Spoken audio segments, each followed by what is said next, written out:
में रहने वाले करोड़ों लोग हर रोज कई वर्ड सुनते हैं।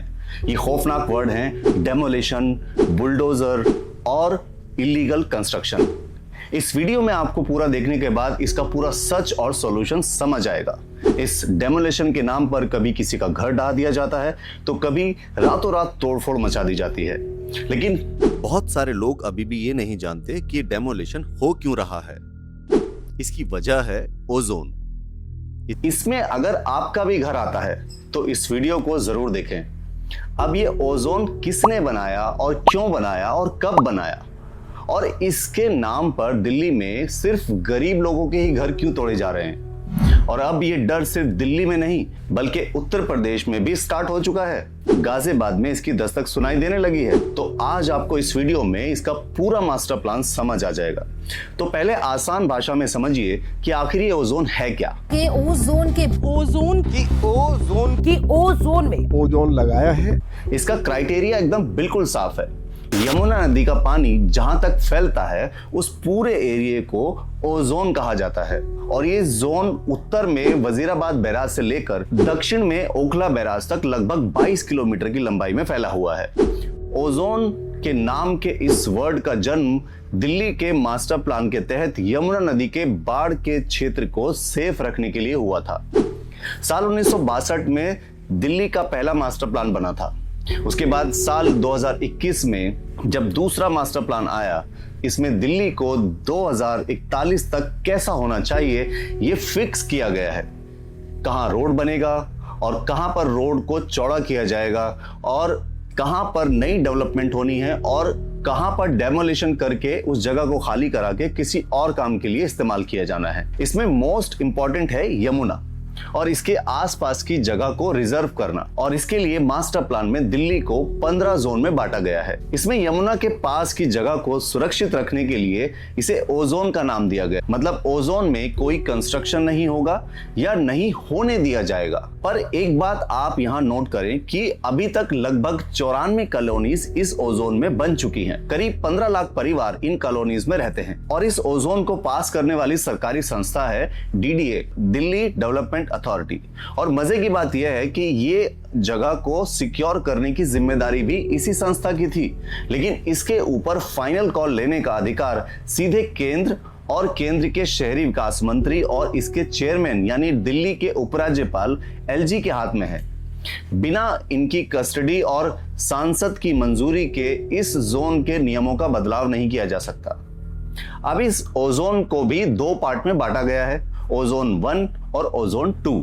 ओजोन 1 नदी के बिल्कुल करीब वाली वह जगह है जहां पर पानी की गतिविधि ज्यादा रहती है। यहाँ पर जो निर्माण है वो पूरी तरह से वर्जित है। यहाँ आप कोई किसी तरह की कंस्ट्रक्शन नहीं कर सकते।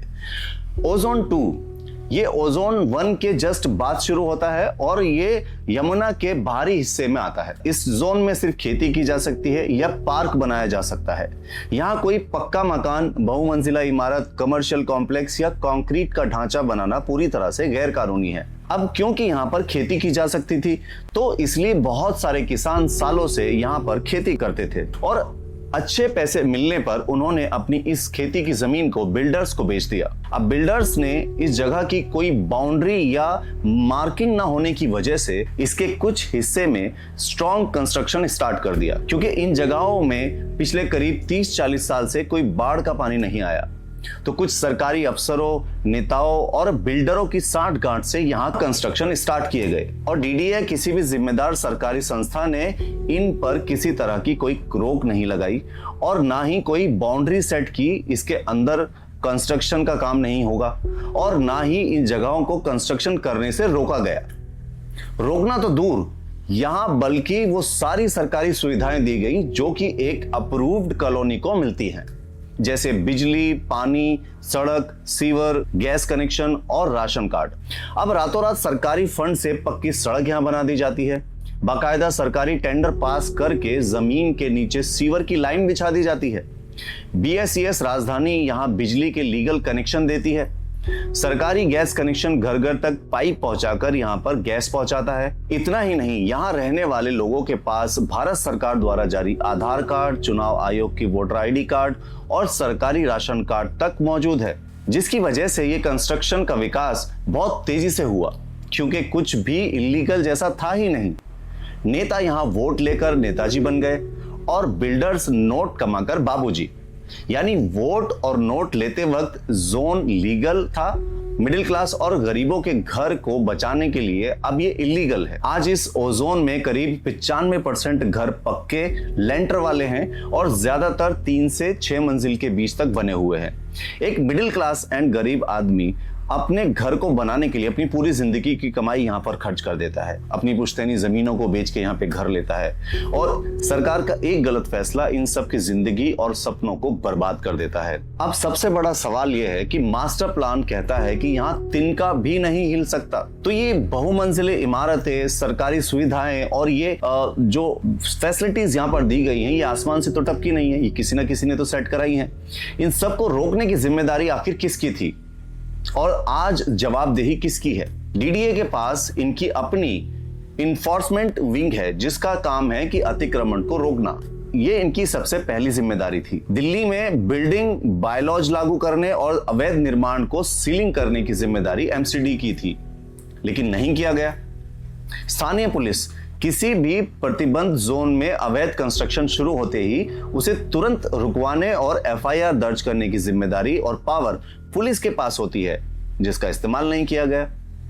सच तो यह है बॉस कि जब ये इलाके बस रहे थे तो तब इन जिम्मेदार विभागों ने आंखें बंद रखी और कथित तौर पर भ्रष्टाचार को होने दिया। लेकिन आज जब डेमोलिशन की बात आई तो फाइनल कॉल लेने वाले एलजी साहब और केंद्रीय मंत्रालय का बुलडोजर उस भ्रष्ट सिस्टम पर नहीं चला जिसने ये सारा फर्जी का काम किया और कराया, बल्कि उन लोगों को मुसीबत में डाला जाता है जो इस सिस्टम के करप्शन से सताए हुए हैं। अपनी जिंदगी भर की गाड़ी कमाई गंवाने वाले उस आम आदमी के घर को, उसके सपनों को बुलडोजर चलाकर आप खत्म कर देते हो। लेकिन दोस्तों, सिर्फ कमियां निकालना ही हमारा मकसद नहीं है।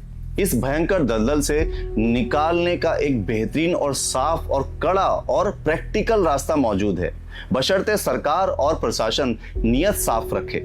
आइए बात करते हैं इसके 4 पॉइंट सॉल्यूशन की। पहला point, high risk area relocation और सेफ एरिया रेगुलाइजेशन।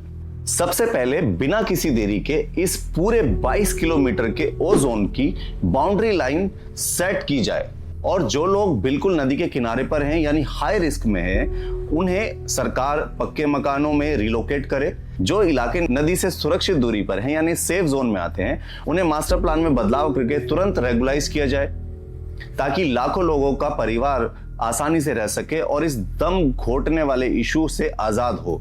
दूसरा सॉल्यूशन है zero tolerance mapping and drone civilisation.